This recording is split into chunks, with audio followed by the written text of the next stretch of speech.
What if I told you that the man who killed Jim Crow wasn't standing on the steps of the Lincoln Memorial giving a dream speech, but sitting in a cramped office in Washington, D.C., buried in law books, building a legal army that would tear down white supremacy, brick by brick? What if I told you his name was erased from almost every history book you ever read, even though without him, Brown versus Board of Education never happens? The Civil Rights Act never passes, and you might still be drinking from a colored-only water fountain. For 58 years, from 1896 to 1954, separate but equal was the law of this land. The Supreme Court said it. White America enforced it with violence, and black children suffered under it in schools, with no heat, no books, and no future. Not with marches, not with speeches, with law, with strategy, with precision. September 1935. Washington, D.C. The cramped offices of the NAACP on 5th Street. Charles Hamilton Houston, 40 years old, sat at a wooden desk, buried under hundreds of affidavits from black parents across the South. Letters describing children walking 10 miles to school because no bus would pick them up. Reports of classrooms with 60 students and one exhausted teacher. Photographs of buildings that looked more like animal sheds than schools. Parents begging anyone to help their children get an education that didn't feel like punishment for being born black. Outside his window, white children rode brand new buses to brick buildings with libraries, science labs, and teachers who actually had teaching degrees. Inside that office, Houston's hands trembled as he read another letter from a mother in South Carolina, whose daughter had been denied admission to the white school 2 blocks from her house and was forced to walk 6 miles to a school with no windows. But his hands didn't tremble with fear. They trembled with holy rage. What happened over the next 19 years would reshape American law forever. It would destroy a legal system of apartheid that had stood for nearly 6 decades. It would open schoolhouse doors that had been locked to black children since Reconstruction. And it would prove that the most powerful weapon against injustice isn't always a raised fist or a protest sign. Sometimes it's a brilliant legal mind, a stack of law books, and an unshakable belief that God's justice will prevail if you fight smart enough and long enough. But they erased his name. They wrote him out of the story. They gave the credit to others. Until now. By the end of this video, you will understand the hidden partnership between God law and your people's liberation. You'll know why your grandmother couldn't go to the white school down the street, and you'll know exactly who fought in secret courtrooms to change that. You'll discover how black churches became war rooms, where lawyers and preachers plotted together, praying upstairs and planning revolution downstairs. You'll see that your freedom wasn't some accident of history. It wasn't white people suddenly feeling generous. It was engineered, calculated, and executed by brilliant black minds working with divine purpose. By the end of this video, you'll know 4 truths they never taught you in school. First, who Charles Hamilton Houston was, and why his name should be as famous as Martin Luther King, but isn't. Second, how black churches became the hidden infrastructure of the legal civil rights movement, providing money plaintiffs and prayer warriors that made victory possible. Third, the exact legal strategy that destroyed separate, but equal why it took 19 agonizing years and why it almost failed a dozen times. And fourth, why your faith and your freedom are inseparable, woven together in ways that will make you see both differently forever. This isn't ancient history, beloved. If you went to integrated schools, if you live in an integrated neighborhood, if you vote without a poll tax, if you've ever benefited from affirmative action or any civil rights law, you owe this man. You owe the black church that prayed him through it. You owe the parents who risked their lives to be plaintiffs in his cases. And you owe it to yourself to know their names and their sacrifice. So let me introduce you to Charles Hamilton Houston, the man who killed Jim Crow, the architect they erased, the genius they forgot. Until now, Charles Hamilton Houston was born September 3, 1895 in Washington, D.C., to a father who was a lawyer and a mother who was a hairdresser and seamstress. From the time he was a little boy, Charles watched his father William practice law in a system rigged against black people. He saw white judges dismiss black clients with a wave of the hand. He saw black defendants convicted on evidence that wouldn't hold water if the defendant had been white. He saw his father work twice as hard as white lawyers and get half the respect. And even as a child, something burned inside him. A conviction that this system could be beaten. That law, the very weapon white supremacy used to oppress, could be turned against it. He was brilliant. Graduated from Amherst College Phi Beta Kappa, one of the top students in his class. But before he went to law school, something happened that would radicalize him forever and turn him into the weapon his people needed. World War I. Charles Hamilton Houston served in the segregated U.S. Army during World War I. Picture this: a young black man, educated, accomplished, patriotic, putting on an American uniform to fight for democracy overseas. And every single day of that service, white soldiers treated him like trash. Officers called him slurs. He ate in separate mess halls. He couldn't drink from the same canteens as white soldiers. He fought for a country that saw him as subhuman, and when he came home wearing his officer's uniform, white Americans spat at him in the street. That experience broke something in him and rebuilt it stronger. He made a vow. He would use law as a weapon to destroy every legal chain on his people. Not someday, not eventually, now, with everything he had. So he went to Harvard Law School. And he didn't just attend, he dominated. Became the first black editor of the Harvard Law Review. Studied under Felix Frankfurter, who would later become a Supreme Court justice. Learned constitutional law at the highest level from some of the greatest legal minds in America. And the whole time, he had one mission, one focus. How do I kill Jim Crow? Now let's pause and understand what America looked like when Houston was studying law in the 1920s. The Supreme Court's 1896 decision in Plessy versus Ferguson had made separate but equal the law of the land. That meant states could legally force black people into separate schools, separate bathrooms, separate water fountains, separate train cars, separate everything, as long as they claimed the facilities were equal. Of course, they were never equal. Ever. Not even close. But the law said it was fine as long as states pretended. Lynchings were at their peak.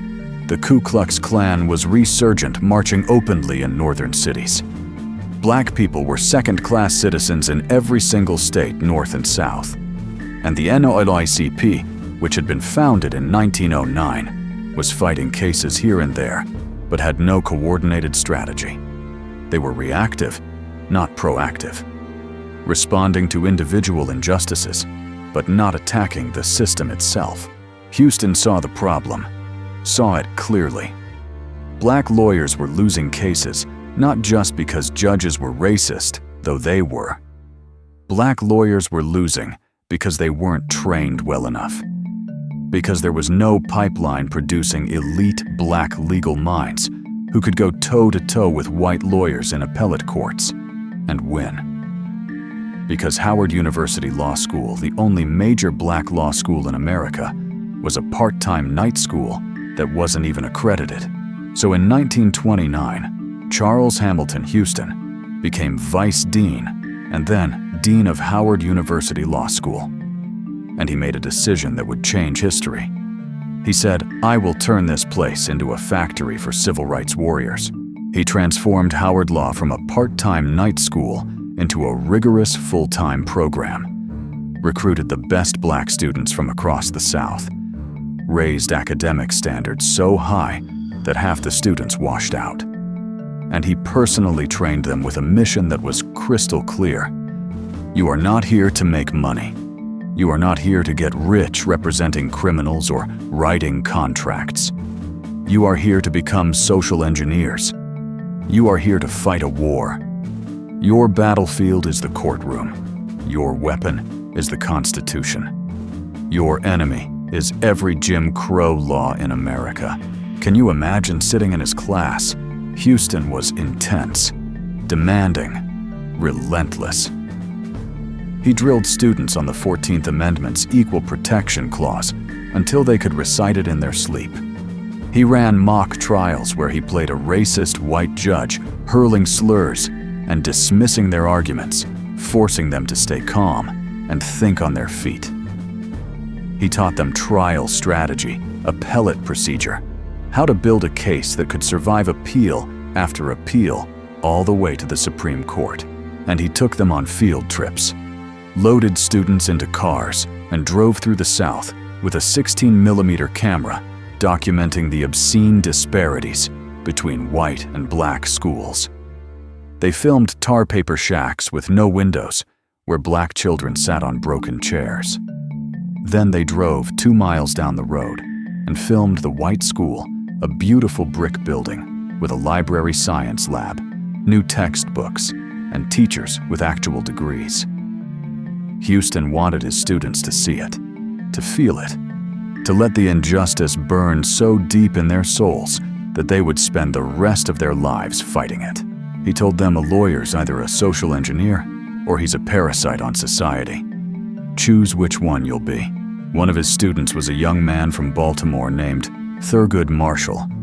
Houston saw something in Marshall: brilliance, charisma, fight. He mentored him personally, trained him, pushed him. And years later, when Marshall stood before the Supreme Court arguing Brown versus Board of Education, he would be using Charles Hamilton Houston's strategy, Charles Hamilton Houston's legal arguments, and Charles Hamilton Houston's vision. In 1931, Howard Law School became the first accredited black law school in the United States. By 1935, it was training 25% of all black lawyers in America. Houston had built his army. Now, it was time to go to war. And that brings us to 1935, the year Charles Hamilton Houston became the NAACP's first full-time special counsel. He walked into that cramped office on 5th Street in D.C. with a plan. A strategy so brilliant, so audacious, that it would take 19 years to execute, but would ultimately destroy Jim Crow forever. Here was his genius. He didn't attack Plessy versus Ferguson directly. He knew that if he marched into court and said "Your Honor, separate, but equal is unconstitutional," the judges would laugh him out of the room. Plessy had been the law for 40 years. The Supreme Court wasn't going to overturn it just because a black lawyer asked nicely. So Houston did something smarter. He said, "Fine, you want separate, but equal. Let's test the equal part. Let's force southern states to actually provide equal facilities for black students. Let's make segregation so expensive, so impractical, so impossible to maintain that states will have no choice but to integrate. We'll expose separate but equal as the lie it always was. And then, when we've built enough precedent, enough wins enough momentum, we'll go for the kill shot and overturn Plessy itself." It was brilliant. It was patient. And it required an army of lawyers, an army of plaintiffs, and an army of prayer warriors to pull it off. Houston had all three. Between 1935 and 1950, Charles Hamilton Houston traveled tens of thousands of miles across the South. He visited black churches in Virginia, North Carolina, South Carolina, Georgia, Mississippi, Louisiana, Texas. He showed his film footage of the school disparities. He gave speeches explaining the legal strategy. He recruited local lawyers who would take his training and file cases in their states. And most importantly, he recruited parents. Because here's what you need to understand. Every case Houston filed required a plaintiff, a real human being willing to put their name on a lawsuit challenging white supremacy. And that was dangerous. deadly dangerous. White employers fired black workers who joined NAACP lawsuits. Banks foreclosed on mortgages. The Klan made threats. In some cases, people died. But parents did it anyway. Because they looked at their children sitting in those tar paper shack schools with no heat in winter and no books ever. And they said, "Not my child. Not anymore. I will risk everything so my baby has a chance."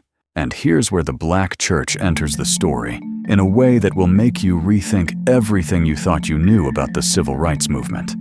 The Black church wasn't just a place where people showed up on Sunday, sang some hymns, heard a sermon, and went home. No, the Black church was the infrastructure of resistance.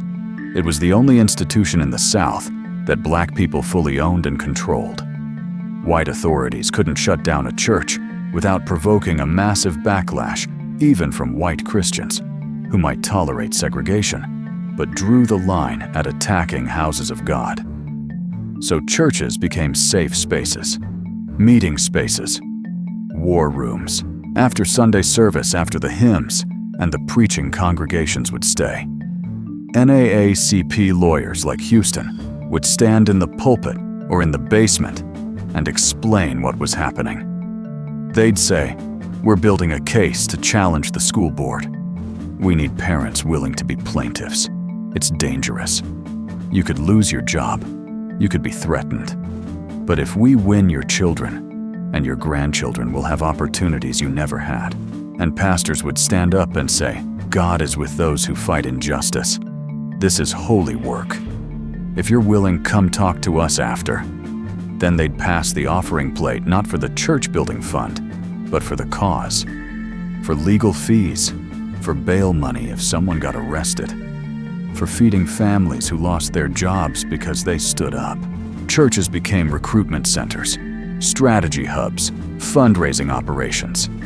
And when NAACP lawyers traveled through hostile Jim Crow territory, churches sheltered them, fed them, protected them, because hotels wouldn't rent them rooms and restaurants wouldn't serve them food. Let me give you some examples so you understand this wasn't theoretical. This was real. This was your grandparents and great-grandparents. Mount Zion Baptist Church in Baton Rouge, Louisiana. In 1953, Reverend T.J. Jemison led the first successful bus boycott in American history, 2 years before Rosa Parks and Montgomery. He called every Black minister in the city and said, "We're organizing. The buses are humiliating our people. We're fighting back." They created the United Defense League, a church-based organization that coordinated the boycott. And they won. Desegregated the buses in Baton Rouge. That was the blueprint Martin Luther King would use in Montgomery 2 years later. 16th Street Baptist Church in Birmingham, Alabama. This church hosted mass meetings for desegregation campaigns throughout the 50s and 60s. Thousands of people packed in to hear strategy, to pray, to sing freedom songs, to prepare for the battles ahead. The Klan knew it. That's why they bombed it in 1963, killing 4 little girls. They wanted to destroy the infrastructure. They failed. Dexter Avenue Baptist Church in Montgomery, where Martin Luther King Jr. organized. But King didn't invent that model. He inherited it from Houston, from the generation of church-based organizing that Houston pioneered in the 1930s and 40s, all across the South in towns whose names you'll never hear. Black pastors were doing the same thing, letting NAACP lawyers use their church offices to interview plaintiffs, preaching sermons about Moses, confronting Pharaoh about Esther, standing up to the king about Daniel defying unjust laws. Coded messages that everyone understood. We are fighting. God is with us. Do not be afraid. And some pastors paid a heavy price. White banks foreclosed on church mortgages in retaliation. Some churches were burned. Some pastors were beaten or killed. But they kept preaching, kept organizing, kept believing that God hates injustice, and that faith without works is dead. They preached that turning the other cheek doesn't mean accepting oppression, that Jesus stood with the poor and the oppressed, so the church must do the same, that waiting for heaven doesn't mean tolerating hell on earth. And congregations heard that message and acted on it. Now let's talk about the parents, the mothers and fathers who became plaintiffs in Houston's cases, because their faith and their courage is what made the legal strategy work. Picture this. You're a black parent in South Carolina in 1947. Your child walks 6 miles to a school with no heat, no books, and a leaking roof. Meanwhile, white children 2 miles away ride a bus to a school that looks like a palace. An NALDCP lawyer comes to your church and says, "We want to sue the school board. We need your name on the lawsuit." You know what that means. Your boss, who's white, will fire you. The bank, which is white-owned, will foreclose on your house. The store, which is white-owned, might refuse to sell you food. The Klan might show up at your door. What do? Most people would say, "No, too risky, too dangerous. I have to protect my family." But hundreds of parents said yes. Why? Because of faith. Faith that God would provide even if they lost everything. Faith that their sacrifice would mean their children wouldn't suffer the same humiliation. Faith that the lawyers knew what they were doing. Faith that justice was possible even in Jim Crow America. Oliver Brown from Topeka, Kansas. He wanted his daughter Linda to attend the white school 4 blocks from their house. Instead, she had to walk 6 blocks through a dangerous railroad switchyard to get to the black school. He joined the NAACP lawsuit. His pastor encouraged him, told him, "Trust God and trust the law." That case became the lead case in Brown versus Board of Education. His name is on the most important Supreme Court decision of the 20th century, because he had faith and courage. In Clarendon County, South Carolina, 20 families sued the school board demanding equal facilities. Every single one of them lost their jobs. White store owners refused to sell them food. They were starving. And you know who kept them alive? The church. Black churches collected food, money, clothing, made sure those families didn't lose their homes, made sure their children didn't go hungry. The church sustained them until they could find new work. And their case became one of the 5 cases consolidated into Brown versus Board. These parents prayed before signing the legal papers. Churches held all-night prayer vigils the night before court hearings. They sang hymns. "We shall overcome," which, by the way, originated in black churches, not in some folk music movement. It was a hymn of faith, a declaration that God's justice will prevail if we hold on. And that partnership between preachers and lawyers, between faith and strategy, between prayer and legal briefs, that's what broke Jim Crow. Not one or the other. Both. Together. Working in holy synchronization. Houston understood this. He wasn't just a lawyer. He was a Christian. He saw his legal career as ministry. He spoke in hundreds of churches between 1935 and 1950. He'd stand in the pulpit and say, "God gave us the Constitution. The 14th Amendment is a gift from God. Now we must use it. We must force America to live up to its own laws and God's laws at the same time." Pastors would say, "God's law demands justice." Houston would say, "America's law promises equality." Together they'd say, "We will force this country to obey both." And that's exactly what they did. This model that Houston pioneered in the 1930s became the blueprint for the entire civil rights movement of the 50s and 60s. The Montgomery bus boycott, the freedom rides, the voting rights campaigns. All of them used the same structure. Churches as organizing hubs, lawyers filing cases, pastors preaching courage, congregations providing money and bodies and prayer. But it started with Houston in the 1930s, 20 years before Rosa Parks. 30 years before Martin Luther King's famous speeches. Houston was the architect, the pioneer, the man who proved that you could use the master's tools to dismantle the master's house if you were smart enough and faithful enough and persistent enough. White America thought black folks were just praying and singing and waiting for heaven. They didn't know we were organizing, praying upstairs, planning revolution downstairs, and Houston was orchestrating all of it. Now let me show you how the legal strategy actually worked. Case by case, victory by victory, building the ladder that would eventually reach the Supreme Court and tear down Plessy versus Ferguson forever. 1936, Maryland. A young black man named Donald Murray applied to the University of Maryland Law School. He had excellent grades, strong recommendations. He was clearly qualified. The school rejected him for one reason: he was black. Maryland had no law school for black students. They just told black applicants, sorry, go somewhere else. Charles Hamilton Houston took the case. This was his first major test of the strategy. He stood in that Maryland courtroom and made a simple argument. Maryland, you say separate but equal is the law. Fine. Where is the equal law school for black students? Show me the building. Show me the library. Show me the professors. You can't because it doesn't exist. Therefore, you are violating the 14th Amendment's guarantee of equal protection under the law. The judges couldn't argue with that logic. Maryland had no answer. So in 1936, the court ordered the University of Maryland to admit Donald Murray. Houston had won his first major victory, but he knew this was just the beginning. 2 years later, 1938, Houston took a case all the way to the United States Supreme Court. Missouri ex rel Dautant, Gaines versus Canada.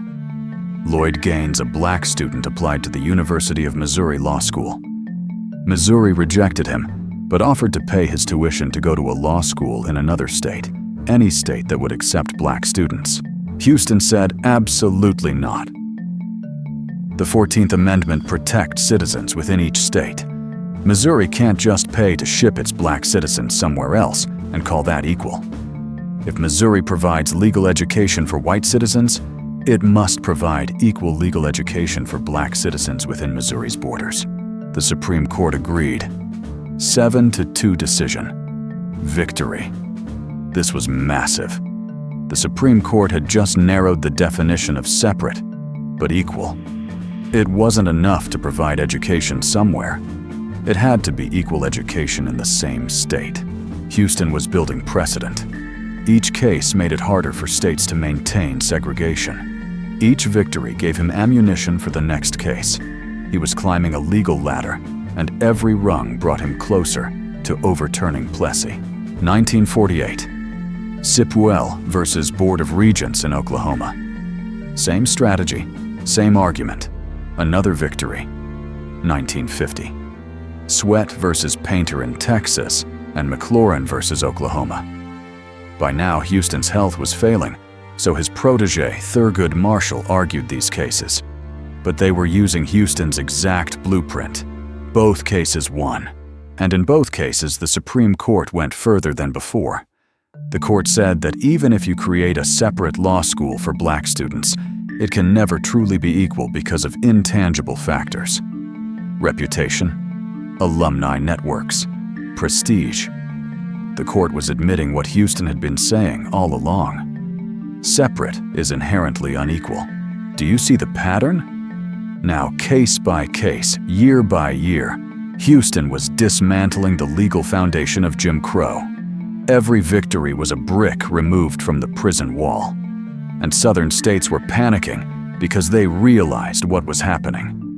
If they had to actually provide equal facilities, it would bankrupt them. Building duplicate schools, duplicate universities, duplicate everything for black citizens would cost billions of dollars they didn't have. Houston had put them in an impossible position. Integrate or go broke trying to maintain segregation. But here's what you need to understand about the toll this took on Charles Hamilton Houston personally. Between 1935 and 1950, he worked 18-hour days, 7 days a week, traveled constantly through the Jim Crow South, where every trip meant the possibility of violence from white mobs, stayed in black families' homes because hotels wouldn't rent him rooms, ate cold food because restaurants wouldn't serve him, faced death threats, faced judges who looked at him with contempt, faced a legal system designed to crush him. His marriage suffered. His health deteriorated. He developed heart problems from the stress and the relentless pace, but he never stopped, never slowed down, because he knew what was at stake. Millions of black children's futures, the entire architecture of American apartheid. He was willing to die for this, and ultimately that's exactly what happened. April 22nd, 1950. Charles Hamilton Houston died of a massive heart attack at age 54, worked himself to death for his people. He died 4 years before Brown versus Board of Education was decided. 4 years before his life's work reached its culmination. He never got to see the victory. His last words to Thurgood Marshall were 2 words: finish it. Marshall promised he would. May 17, 1954. 4 years after Houston's death, the United States Supreme Court issues its decision in Brown versus Board of Education. Unanimous, 9-0. School segregation is unconstitutional. Separate educational facilities are inherently unequal. Plessy versus Ferguson is overturned. Thurgood Marshall argued the case, but he was using Charles Hamilton Houston's strategy, Charles Hamilton Houston's precedents, Houston's legal arguments. Marshall cited Murray, cited Gaines, cited Sweat, cited McLaurin. Every case Houston had won or laid the groundwork for. The brief Marshall submitted was built on 19 years of work that Houston had pioneered. After the decision, Marshall said publicly, Charles Hamilton Houston was the engineer of it all. He made Brown possible. Without Houston, there is no Brown. But here's the tragedy. History credited Marshall, not Houston. The history books talk about Thurgood Marshall arguing Brown. They mention him becoming the first black Supreme Court justice. They celebrate him, and they should. Marshall was brilliant and courageous, but Houston was the architect, the strategist, the man who built the legal army and designed the battle plan and fought the first battles that made the final victory possible. Houston trained over 1,500 black lawyers at Howard University, personally argued dozens of civil rights cases from 1935 to 1950. Every major Supreme Court civil rights case between 1930 and 1954 either used his strategy or was argued by his students. He is called by those who know the real history the man who killed Jim Crow. But if you ask the average American who Charles Hamilton Houston was, they have no idea. Why? Why was his name erased? Why don't your children learn about him in school? Why isn't his face on a stamp, his name on a building, his story in every textbook? Hold that thought, because what I'm about to show you reveals a systematic pattern of erasure that's still happening today. If this truth has shocked you, if you've never heard Charles Hamilton Houston's name before, do me a favor. Comment the word Houston below. Let me see how many people are learning this for the first time. And hit that like button if you're angry that they erased this man from history. Because that anger is righteous. That anger is holy.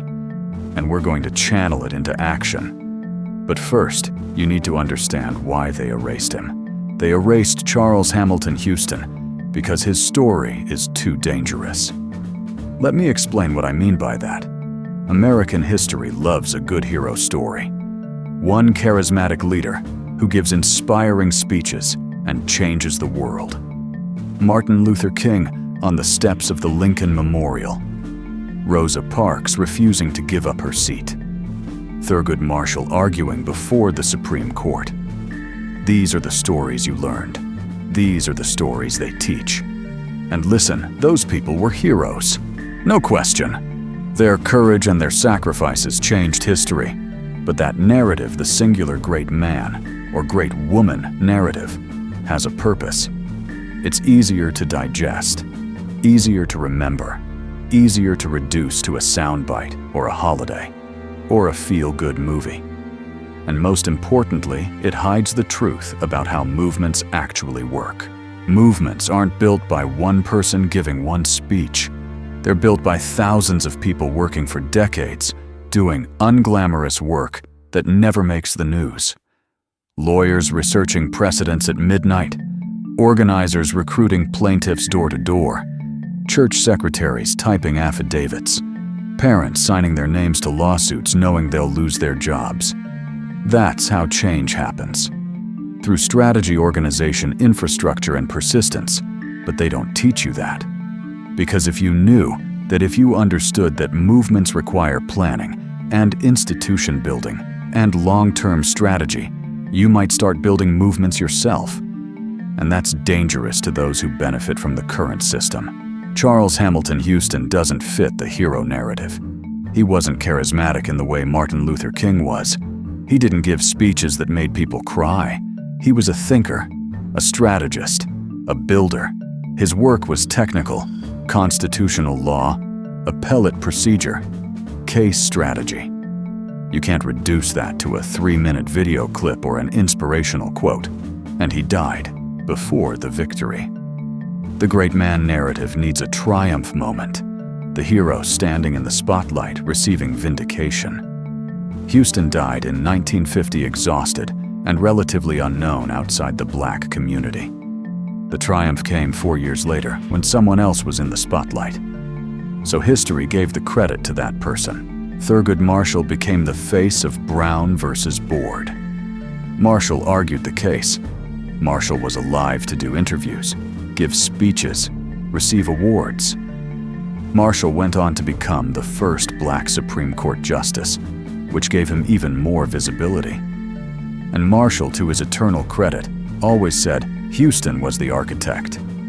Always gave Houston credit. But the media, the history books, the documentaries, they preferred Marshall's story. More dramatic, more cinematic, easier to package. So Houston got erased. Not maliciously, not through some conspiracy, but through the simple fact that history is written by those who control the narrative, and the narrative they prefer is one that obscures how power is actually challenged and changed. Let me show you the pattern, because this isn't just about Houston. Ella Baker organized the Student Nonviolent Coordinating Committee and the Southern Christian Leadership Conference. She was the strategic mind behind much of the civil rights movement in the 50s and 60s. But history credits the male preachers, who were the public faces. Septima Clark created the citizenship schools that taught thousands of Black Southerners to read so they could pass voter literacy tests. That work was absolutely foundational to the voting rights movement. Her name is barely mentioned in textbooks. Fannie Lou Hamer organized Freedom Summer and challenged the all-white Mississippi delegation at the Democratic National Convention. She's remembered for one speech if she's remembered at all. And Charles Hamilton Houston built the legal strategy that destroyed Jim Crow. Almost forgotten. You see the pattern: the architects get erased, the strategists get forgotten. The people who built the infrastructure that made victory possible, they disappear from the story. And that's not an accident. That's a choice about what history gets preserved and taught. Now let's talk about what schools actually teach about the civil rights movement and what they leave out. Because this erasure isn't just in the history books. It's in the classroom. It's in what your children and grandchildren are learning right now. Here's what students learn about civil rights. Martin Luther King gave the "I Have a Dream" speech. Rosa Parks refused to give up her seat on a bus. Brown versus Board of Education ended school segregation. Maybe they mentioned the Little Rock Nine. Maybe they mentioned the March on Washington. End of unit. Move on to the next topic. Here's what they don't learn. Brown versus Board was the result of 25 years of coordinated legal strategy. Charles Hamilton Houston designed that strategy in the 1930s. It required dozens of cases, hundreds of lawyers, thousands of plaintiffs. It required the Black church to provide infrastructure money and people willing to risk everything. It was planned, organized, and executed with precision over 2.5 decades. Students don't learn that because teaching that reveals something uncomfortable. It reveals Black brilliance, strategic genius, institutional capacity, the ability to organize and execute complex long-term plans. And that contradicts the dominant narrative that's been fed to generations of Americans. The dominant narrative says white saviors freed Black people. Abraham Lincoln freed the slaves. John F. Kennedy and Lyndon Johnson passed civil rights laws. White judges on the Supreme Court ended segregation. Black people in this narrative are passive recipients of white benevolence. The truth is the opposite. Black people freed themselves through brilliance, strategy, sacrifice, and unrelenting pressure on the system. White allies helped absolutely, but Black folks did the work. Charles Hamilton Houston and his army of lawyers did the work. Black parents who became plaintiffs did the work. Black churches that provided infrastructure did the work. They took freedom. They didn't wait for it to be given. But if schools taught that truth, it would fundamentally challenge white supremacy's mythology. It would force an admission that the system was designed to oppress and that Black people were brilliant enough to dismantle it. That's too dangerous for the curriculum. There's another reason they don't teach Houston's story. Teaching about Houston means teaching about the role of the Black church in social justice. And secular education systems are deeply uncomfortable with that. They want to scrub religion out of the civil rights narrative, make it seem like it was all about secular progressive values, not faith. But the truth is the Black church was the engine of the movement, not just inspiration. Not just moral support, actual infrastructure, money, meeting spaces, communication networks, recruitment, protection, and theology. A theology of liberation that said God demands justice, that faith requires action, that waiting for heaven doesn't mean tolerating hell on earth. That truth challenges the narrative that religion is the opiate of the masses. It shows that faith, when connected to justice, is revolutionary. And that makes secular institutions uncomfortable. So they minimize it, reduce the Black church to gospel choirs and Sunday services, erase its role as the infrastructure that made legal and political victories possible. Teaching about Houston also means teaching about systematic legal racism. It means acknowledging that Jim Crow wasn't just culture or prejudice. It was policy. It was laws passed by legislatures, enforced by police, upheld by courts. It was the government creating and maintaining racial inequality through legal mechanisms. And if you teach that you have to confront the fact that the government's relationship with Black people has been one of oppression by design, that's uncomfortable. That raises questions about current systems. If the government designed legal apartheid that lasted from 1896 to 1954, what systems today are designed to oppress? What laws today are? Jim Crow in disguise. Schools don't want students asking those questions, so they simplify the story, strip out the complexity, remove the uncomfortable truths, and in the process, they erase Charles Hamilton Houston. Now let's talk about the media's role in this erasure. Because the media doesn't just report history, it shapes how history is remembered. The media loves simple stories. Good guy versus bad guy. Hero versus villain. Dramatic moment of triumph. The civil rights movement gets reduced to that formula. Martin Luther King is the hero. Bull Connor and George Wallace are the villains. The March on Washington is the dramatic triumph. Roll credits. That narrative sells. It makes good television. It fits in a 2-hour documentary or a 90-minute movie. but it's a lie by omission. It erases decades of groundwork. It erases the lawyers, the organizers, the everyday people who did unglamorous work for years. Charles Hamilton Houston's story doesn't work for media. It requires context. You have to explain constitutional law, legal precedent, appellate strategy. You can't reduce that to a 30-second clip or an inspirational quote. There are no dramatic visuals. Courtrooms don't provide the same imagery as marches and protests. It requires the audience to think, not just feel. So media outlets skip it. They show the Brown versus Board verdict, but not the 19 years of work that led to it.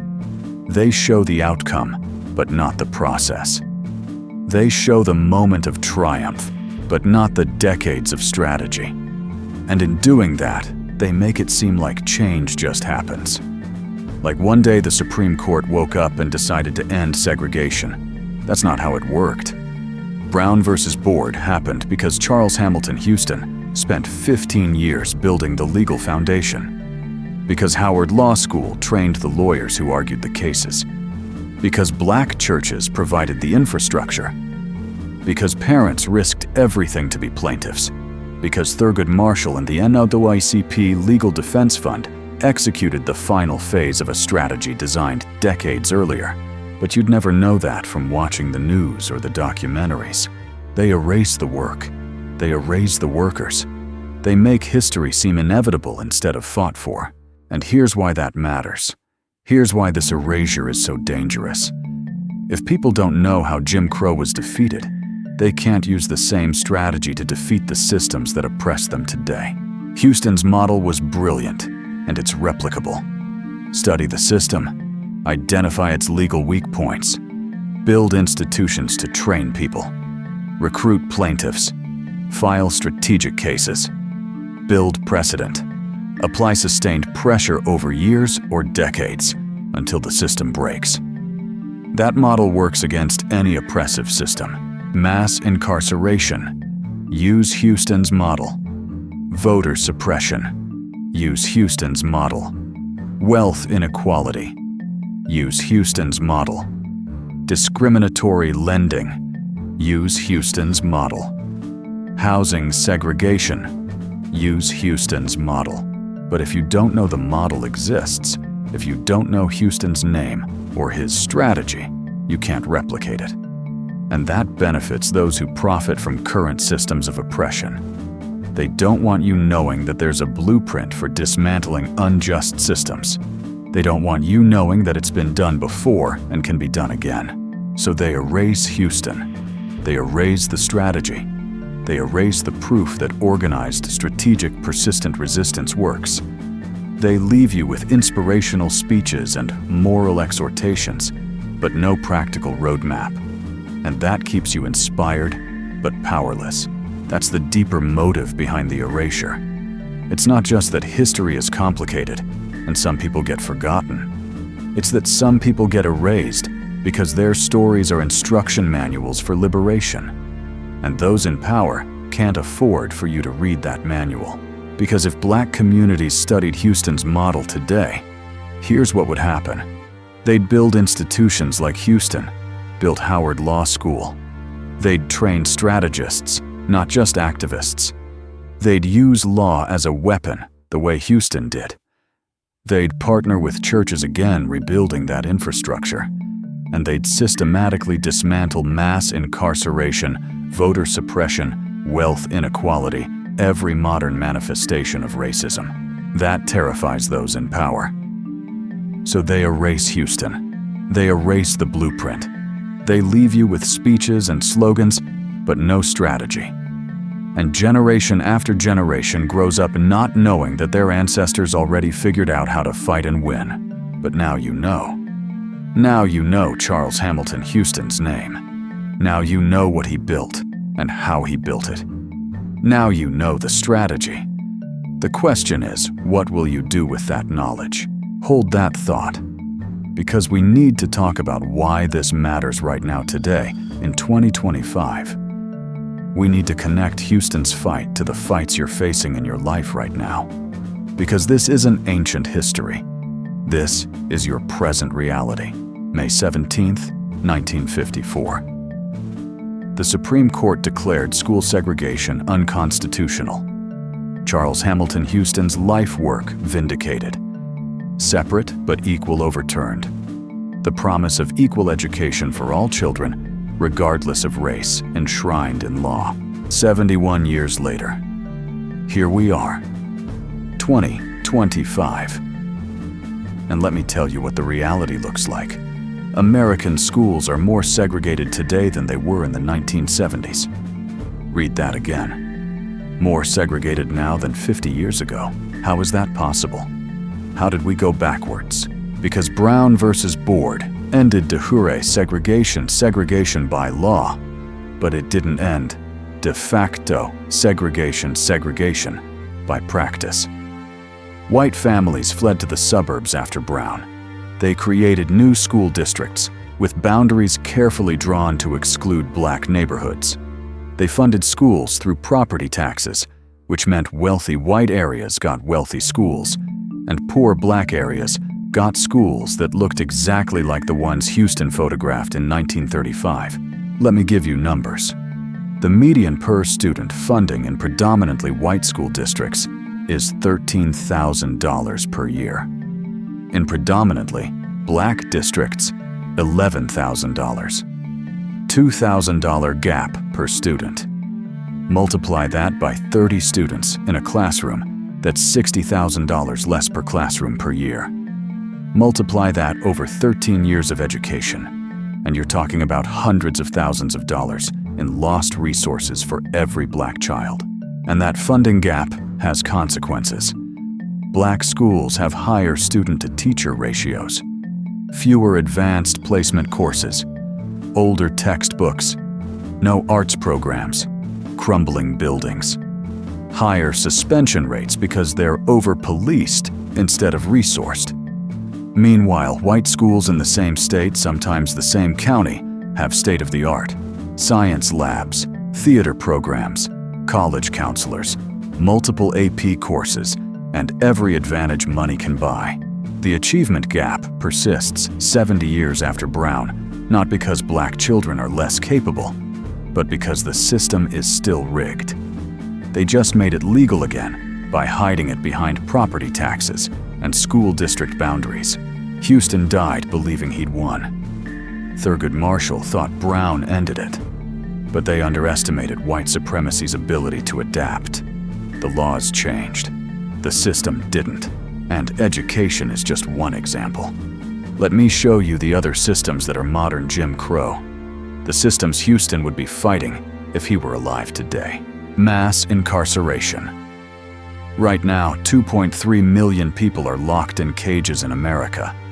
40% of them are black, even though black people are only 13% of the population. Black people are 5 times more likely to be imprisoned than white people for the same crimes.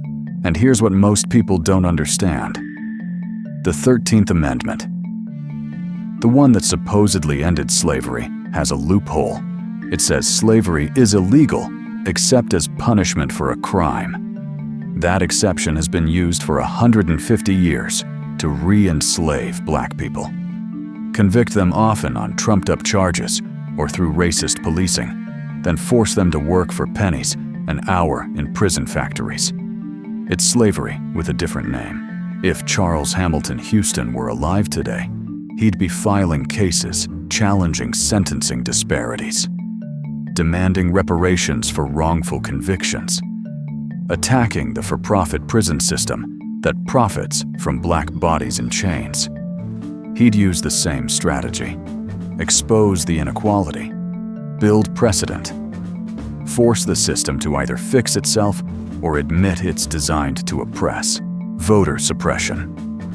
After the Civil Rights Act and Voting Rights Act passed in the 1960s, black people finally had legal access to the ballot. But in 2013, the Supreme Court gutted the Voting Rights Act. And immediately, states started passing laws designed to make it harder for black people to vote. Voter ID laws that disproportionately affect black voters, who are less likely to have driver's licenses. polling place closures in black neighborhoods, forcing people to travel miles and wait hours to vote. Felony disenfranchisement laws that strip voting rights from 6 million Americans disproportionately black. Purges of voter rolls that mysteriously always seem to hit black voters hardest. It's Jim Crow with a new face. They can't legally ban black people from voting anymore, so they make it as difficult as possible and hope we give up. Houston would be fighting this, case by case, state by state, using the same methodical strategy he used against school segregation.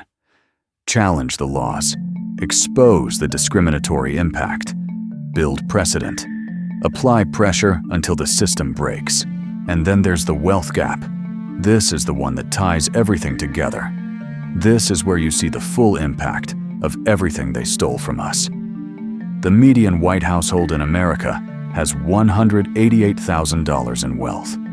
The median black household has $24,000. That's not a typo. White families have almost 8 times more wealth than black families on average.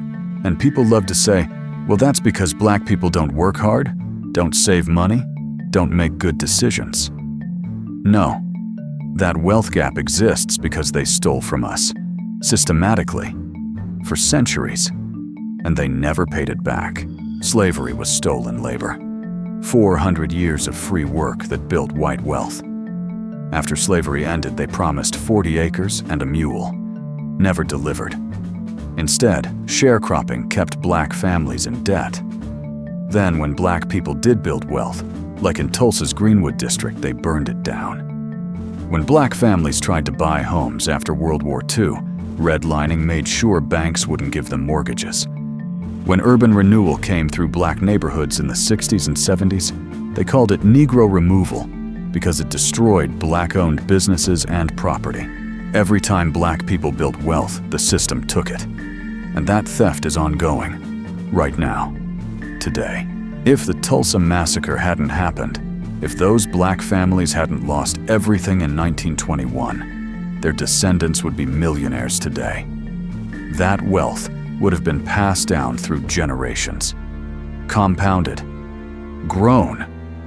But instead, those families started over with nothing. And their descendants, your generation, are still feeling that loss. Multiply Tulsa by hundreds of similar massacres and thefts across the country, and you start to understand why the wealth gap exists. It's not about work ethic or culture. It's about systematic theft that was never remedied. People say slavery was a long time ago, get over it. But Tulsa was 1921. That's your grandparents' lifetime. Redlining officially ended in 1968. That's your parents' lifetime. The theft is not ancient history. It's recent. And in many ways, it's still happening. Houston would be fighting for reparations, not as charity, not as a handout, as payment for stolen labor, stolen property, stolen wealth. He'd build the legal case, showing the direct line from slavery to Jim Crow, to mass incarceration, to the wealth gap. He'd demand that America pay what it owes. Now let me make this personal. Let me connect this to your life right now. If your family lived in Tulsa in 1921, the massacre directly affected you. That's your stolen inheritance. If your grandparents lived through Jim Crow, the underfunded schools, they attended the jobs. They were denied the homes they couldn't buy. That's why your family doesn't have generational wealth. If your father or brother or son has been caught up in the criminal justice system, that's modern slavery affecting your family right now. This isn't abstract. This is your grandmother who cleaned white people's houses for 30 years and died with nothing to leave you. This is your grandfather who was the smartest man you ever knew, but never got to go to college because the white school wouldn't accept him, and there was no black college nearby. This is your cousin doing 20 years for a crime a white person would have gotten probation for. This is you right now, working twice as hard as your white co-workers for the same pay or less. The system Houston fought is still here. It morphed, it adapted. It got smarter about hiding. but it's the same system, and it's stealing from you right now. Gentrification is modern land theft. Your neighborhood suddenly gets discovered, rents skyrocket, and you get pushed out. Where does the wealth from rising property values go? To the new white residents and developers, not to the black families who lived there for generations. Mass incarceration is modern slavery. Your son gets locked up and suddenly your family is paying for commissary for phone calls at outrageous rates for private prison companies that profit from his incarceration. Police brutality is the modern KKK. Legal violence against black bodies by armed agents of the state. Same function, different uniform. History doesn't repeat, it rhymes. And right now it's rhyming loud. But here's what I want you to understand. Houston didn't just identify the problems, he built solutions. He created a model for fighting back. And that model still works. You want to fight the school funding gap, Houston's model. Identify the laws that create inequality.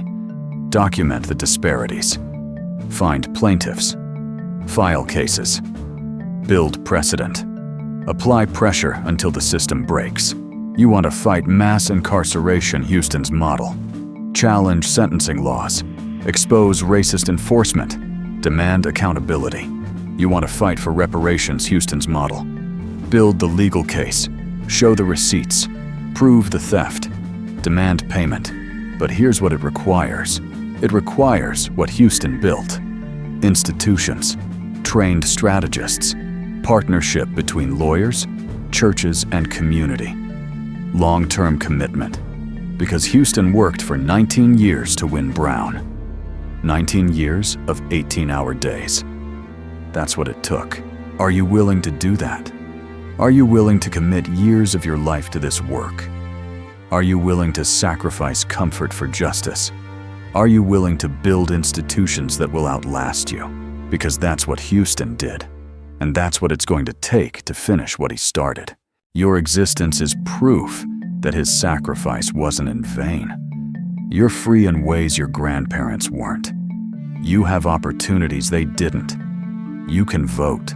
You can attend integrated schools, even if they're not truly equal yet. You can live where you want, even if gentrification is pushing you out. You have legal protections, even if they're not always enforced. Houston gave you that. His work, his sacrifice, his brilliance gave you the freedom you have now. Imperfect freedom, incomplete freedom, but freedom nonetheless. The question is, what will you do with it? Will you finish what he started, or will you let his work die incomplete? Because the fight isn't over. The systems are still rigged. Your children and grandchildren are still facing theft, violence, and oppression. And you have a choice. Accept it or fight it. Houston chose to fight.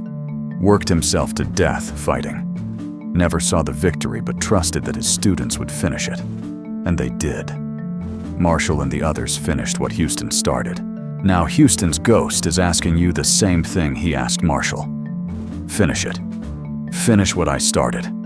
Use the tools I gave you. Use the model I built. Use the freedom I won for you. And push it forward. Keep fighting. Keep building. Keep dismantling these evil systems until true justice and true equality exist. Will you do it? Will you honor his legacy? Will you be worthy of the sacrifice he made?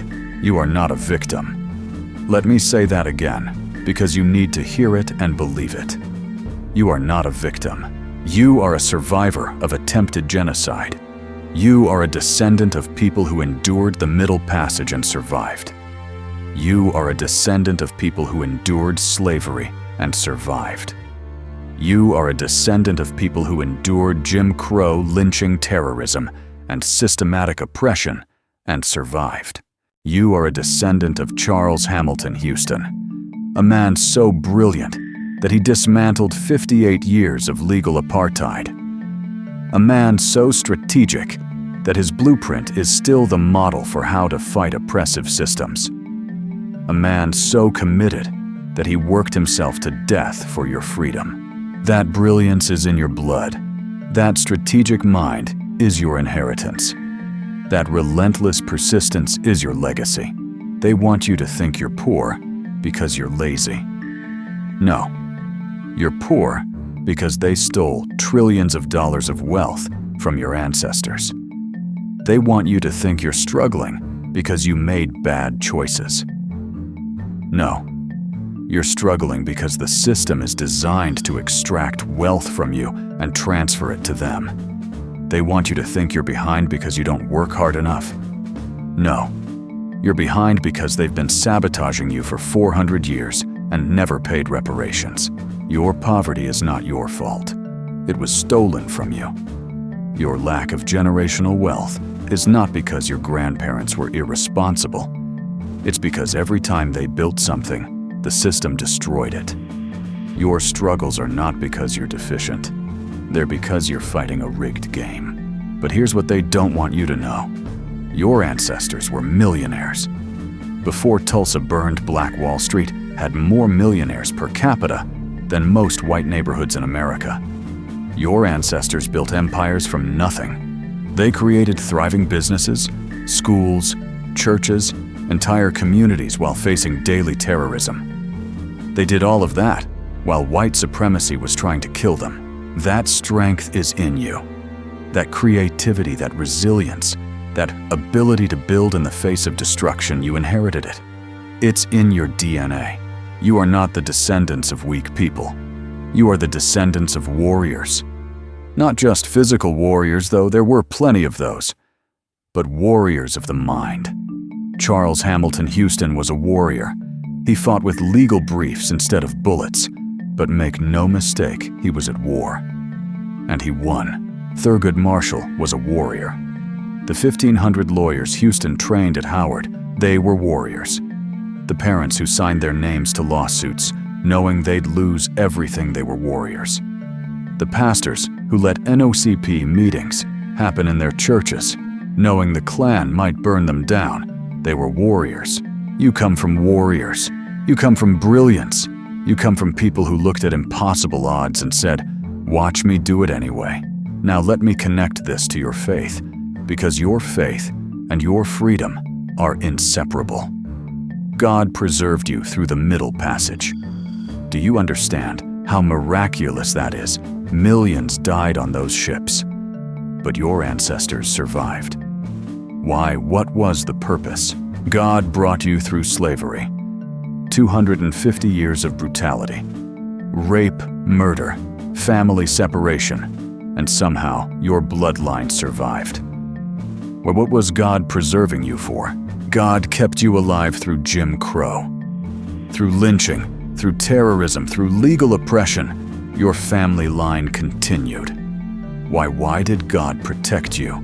Because you have a mission. You are here for a purpose, to reveal truth, to demand justice, to reclaim what was stolen, to finish what Houston started. This isn't coincidence. This isn't luck. This is divine appointment. You finding this video today, learning Charles Hamilton Houston's name for the first time, understanding the blueprint for liberation. This is God showing you your mission. The Black Church has always understood this. For 400 years, the Black Church has been the spine of resistance, not passive waiting for heaven, active fighting for justice on earth. Because our theology says God hates oppression. Our theology says faith requires action. Our theology says Jesus stood with the poor and the oppressed, so we must too. That's why Houston's strategy worked. He understood that you need both. You need the legal brilliance, and you need the faith. You need the courtroom strategy, and you need the prayer warriors. You need Thurgood Marshall arguing the case, and you need the church congregation praying all night before the verdict. Prayer without action is empty, but action without faith is exhausting and hopeless. You need both. Strategy and prayer. Work and worship. Brilliance and belief. Your grandparents understood that. They prayed on Sunday and organized on Monday. They sang hymns and filed lawsuits. They trusted God and they did the work. And that combination, that partnership between heaven and earth, That's what broke Jim Crow. You are the answer to their prayers. Think about that. In 1935, black parents prayed that their children could go to decent schools. In 1940, black lawyers prayed for one Supreme Court victory. In 1950, Houston prayed with his dying breath that someone would finish his work. You are the answer to those prayers. You're free to attend any school. You have access to education they couldn't dream of. You're watching this video, learning truth they were denied. You're the fruit of their sacrifice. You're proof that their faith was not in vain. Your freedom was purchased with their suffering. Your knowledge was bought with their sacrifice. Your opportunities were won with their blood, sweat, tears, and prayers. So what will you do with it? What will you do with this inheritance? What will you do with the freedom Houston gave you? God answers prayers across generations. Your ancestors prayed. You are the answer. But you're not the final answer. You're the continuation. You're supposed to keep praying, keep fighting, keep building, so that your grandchildren's prayers are answered too. You are proof that faith works. You are the vindication of every prayer they prayed, every risk they took, every sacrifice they made. You exist because they believed freedom was possible, even when everything said it wasn't. Now it's your turn to believe. Believe that true equality is possible. Believe that reparations are achievable. Believe that these systems can be dismantled. Believe that your children can inherit a truly just world. But belief without action is dead. So believe and act. Pray and work. Trust God and use the tools Houston gave you. Houston's last words to Marshall were, "Finish it." Marshall's last words to you are the same. Finish it. Finish the work of liberation. Finish the work of building true equality. Finish the work of dismantling every system that oppresses. Finish what Houston started. And here's what that looks like practically. Learn this history. Don't let them erase Houston again.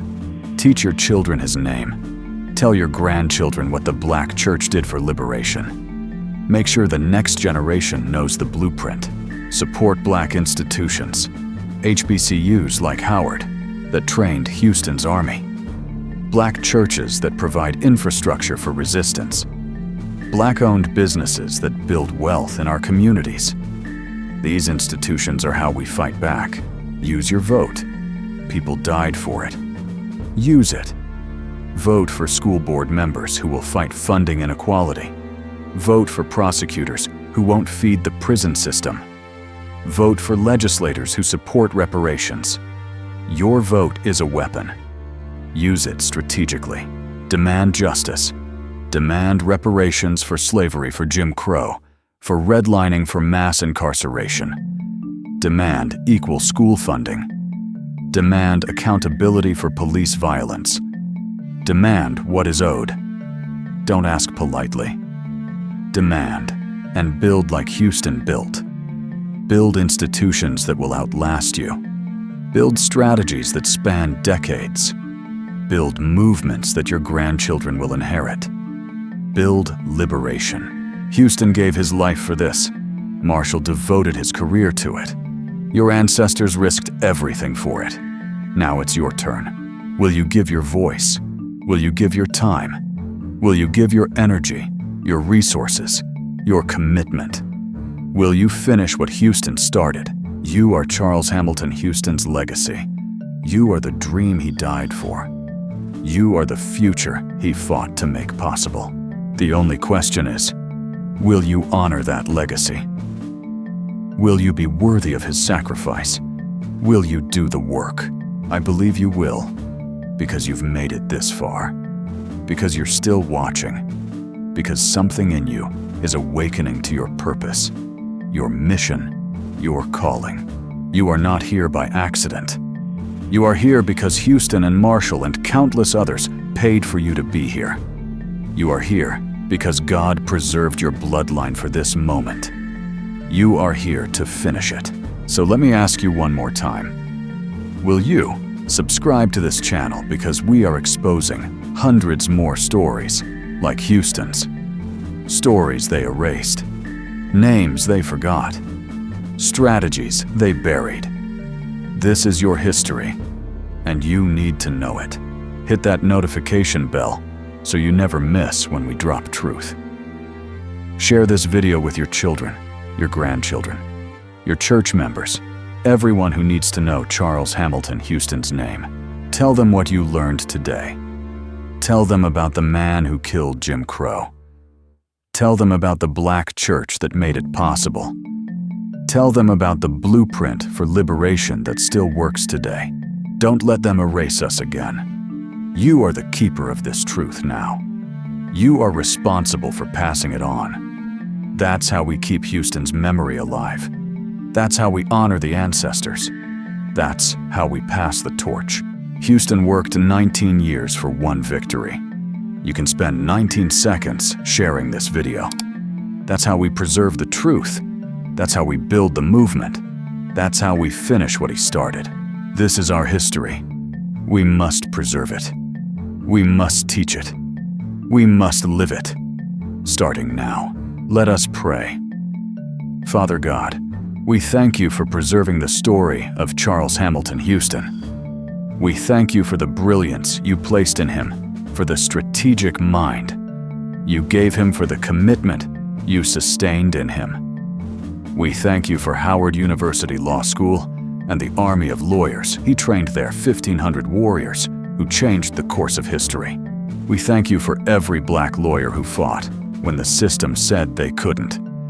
For Thurgood Marshall and Oliver Hill and Spotswood Robinson and Robert Carter and all the others who took Houston's training and used it to dismantle Jim Crow. We thank you for the black church, for the basements that became war rooms, for the sanctuaries that became recruitment centers, for the pulpits that preached courage when the world preached fear. We thank you for the pastors who risked their churches and their lives to provide infrastructure for liberation, for the congregations that provided money and plaintiffs and prayer warriors that made victory possible. Lord, we pray for Houston's legacy, that his name would be known in every household, taught in every school, honored in every generation, that his strategy would be studied by every activist, every organizer, every person fighting for justice, that his faith would be remembered, his commitment celebrated, his brilliance recognized. We pray for the work that remains, for schools still separate and still unequal 70 years after Brown, for the wealth gap that represents trillions of dollars stolen and never returned, for mass incarceration that is slavery with a different name, for voter suppression that is Jim Crow in modern dress, for every system that still oppresses, still extracts, still destroys. Give us Houston's brilliance to strategize. Give us Marshall's courage to argue. Give us our ancestors' faith to believe when circumstances say it's impossible. Give us the next generation's energy to finish what was started. Vindicate the memory of those who fought and died for our freedom. Bless those who continue the fight today, the lawyers and organizers and activists and truth-tellers. Give them strength when they're weary, wisdom when they're uncertain, protection when they're threatened, and victory when they stand before the courts of law and the court of public opinion. Forgive us for the times we've forgotten the sacrifice, for the times we've taken our freedom for granted, for the times we've been silent when we should have spoken passive, when we should have acted comfortable, when we should have been fighting. Awaken us to our purpose. Remind us that we are here for a reason, that our ancestors' prayers require our action, that our faith demands our works. Help us understand that we are not victims, but warriors, not helpless, but powerful, not forgotten, but chosen for this moment. And give us the strength to finish what Houston started, to use the freedom he won to push freedom forward, to use the tools he built to build more tools, to use the victory he achieved as a launching pad for the next victory, and the next, until true justice and true equality exist not just in law, but in reality.